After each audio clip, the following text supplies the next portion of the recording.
அனைவருக்கும் அஸ்ஸலாமு அலைக்கும் வரஹ்மத்துல்லாஹி வபரகாத்துஹு. மாஷா அல்லாஹ்.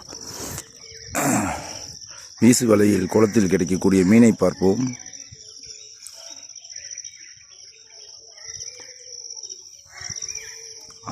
விடிய காலையில் நிலவு எவ்வளவு அழகாக தெரிகிறது.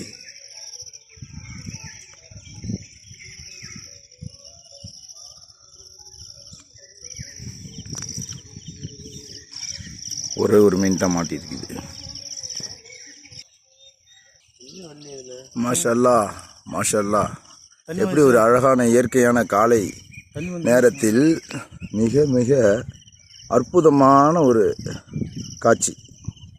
முழு நிலவை விடிய காலையில் பார்ப்பதும் விடிய காலையில் பிறையை பார்ப்பதும் அரிதும் அரிது.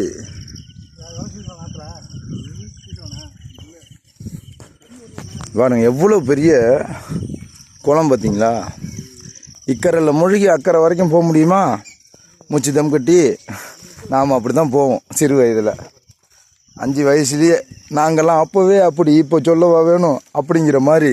மாஷா அல்லாஹ். அந்த குளத்தை பாருங்கள். இங்கேருந்து ஒரு 1/2 கிலோமீட்டர் இல்லை 1/4 கிலோமீட்டர் வர மாட்டிருக்கா.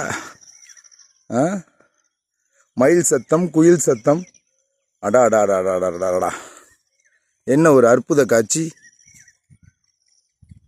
என்ன கவுளி கத்துது, அங்கே என்ன எரியுது? திக்கு திக்குன்னு எரியுதப்பா. எந்த கொளுத்தி விட்டானுங்க? ஓ, சுத்தம் பண்ணுறாங்களா கொளுத்தி விட்டு? அது சரி, அது சரி.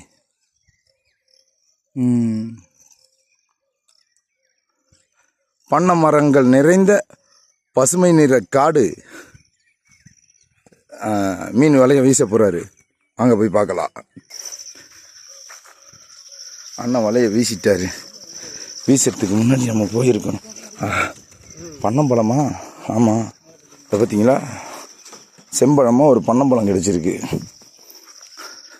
இன்னும் சிக்கிச்சான மீன் இன்ஷா அல்லாஹ் பரக்கத்தை வந்து மாட்டுட்டோம்.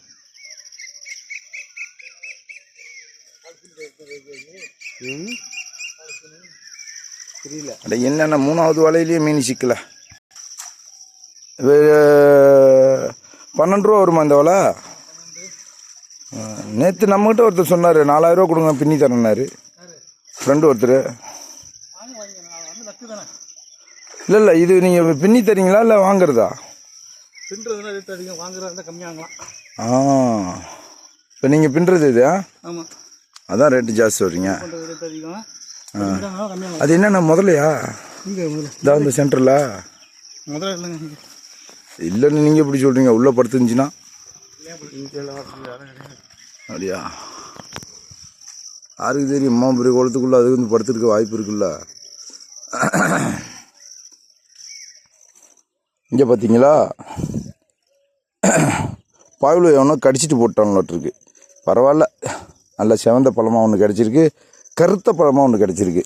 இங்கே பாருங்கள், கார்த்திகை பூ நிறையா கிடக்கு. எடுத்து வறுத்து என்ன பொடியாக்கி கார்த்திகை மாதத்தன்னைக்கு இதெல்லாம் நம்ம காசு ஆக்கலாம். காசு நம்ம நாட்டில் கொட்டி கிடக்கு. என்ன வளம் இல்லை என்ன வளம் இல்லை இந்த திருநாட்டில் அப்படிங்கிற மாதிரி எல்லா வளங்களும் கிடக்கு. பாருங்கள், நான் 2 பன்னம்பழம் எடுத்தேன். எத்தனை காய்கள் உருண்டு கிடக்கு பாருங்கள். இதெல்லாம் போன வருஷம் காய்ச்ச காய்வோ உளுந்து அப்படியே காஞ்சி கிடக்கு கருவாடா. இப்படிப்பட்ட அற்புதமான தமிழ்நாட்டை விட்டுட்டு அயல்நாட்டில் போய் வாழ்கிறோம். இயற்கை வளங்கள் நிறைந்த நாடு. பாலைவனத்திலேயே பசுமையாக என்னால் செடிகளை வளர்க்க முடியுதுன்னா, நம்ம தமிழ்நாட்டில் இது போன்ற சோலைவனமாக மாற்றுவது எப்படி? அண்ணன் சீமான் சொல்வது சரிதானே? ஏன் கேட்பதில்லை அண்ணன் பேச்சை? இங்கே கேட்கவே வேணாம். இங்கே பேசுகிறதெல்லாம் கேட்கவே மாட்டீங்க. நல்லதை எவன்டா கேட்டீங்க? காட்டு கத்துறான் ஒரு மனுஷன். 15 ஆண்டுகளாக கத்துறான். இப்போ அடுத்து 3வதாகவா 4வது தேர்தலா? இந்த தேர்தல்லையும் அண்ணன் தான் வெற்றி பெறணும்னு நாம் பிரார்த்தனை செஞ்சிகிட்ருக்கோம், முயற்சி செஞ்சிகிட்ருக்கோம். அது மட்டும் இல்லை, பிரச்சாரம் பண்ணிக்கிட்டு இருக்கோம். வெளிநாட்டில் உட்காந்து பிரச்சாரம் பண்ண நம்ம இப்போ தமிழ்நாட்டுக்கே வந்துட்டோம். நம்ம பேரை கேட்டாவே சிலருக்கு அள்ளு விட்டு போகுதுல்ல.